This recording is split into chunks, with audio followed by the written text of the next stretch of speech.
This one is known as shunt coil. Shunt coil means when you provide power supply to this, then it will pull this lever, and through this lever MCCB breaker will be tripped. This shunt coil of MCCB breaker has very simple working. You can see two wires are provided, and when you connect these wires with AC power supply, I am connecting with a socket so that I can explain you. Now when I turn on power supply, this lever will be pulled. You can see how lever is pulled. So when this lever will be pulled, then MCCB breaker will be tripped. Apart from this, in your MCCB breaker, for on-off indication, you have to use an auxiliary contact.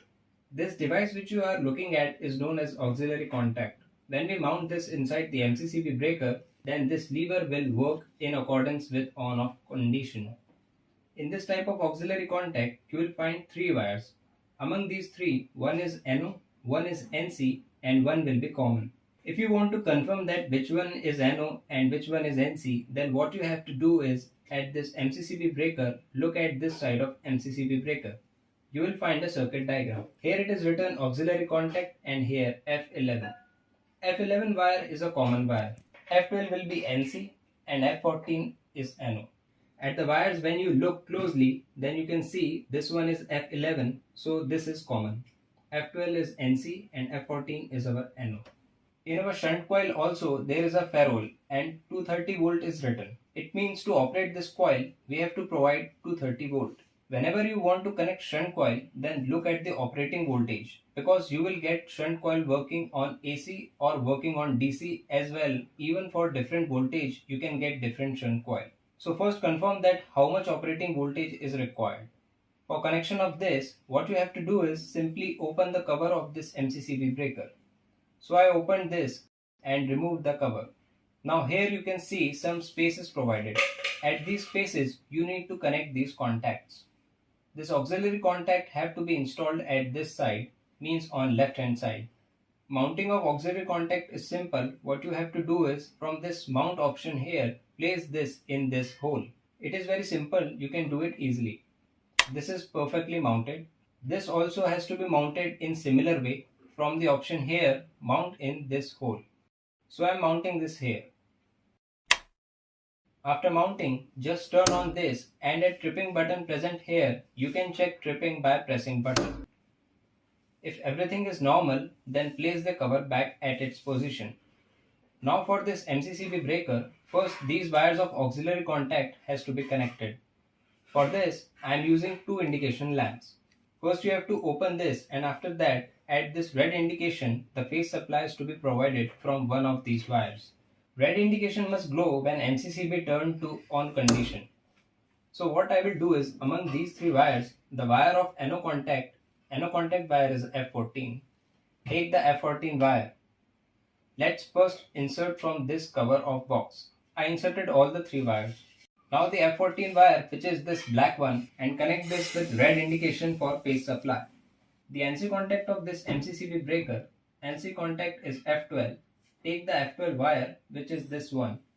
This brown wire here is F12.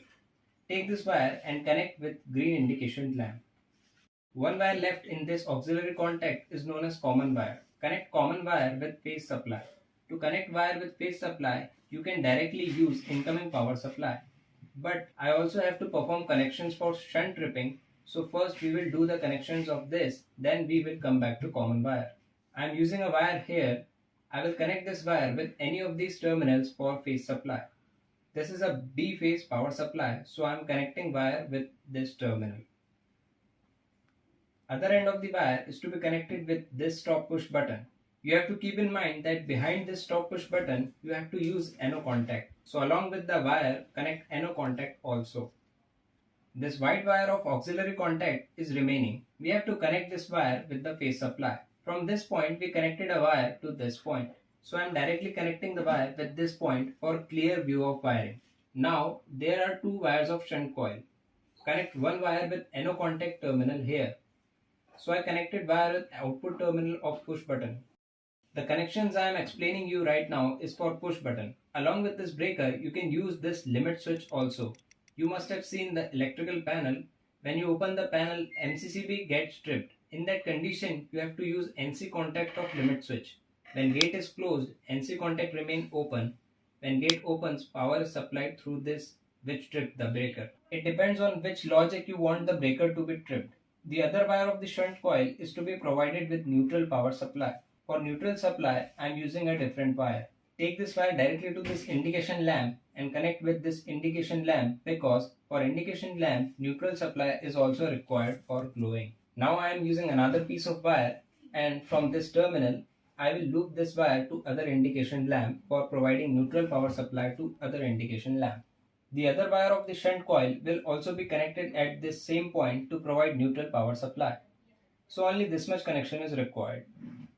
I will cover everything and move on to working part. All the connections are now completed, and you can see right now MCCB is in off condition. So off indication lamp is glowing. You can see this lamp is glowing. When I turn on this, you can see load is turned on, and along with this on indication lamp also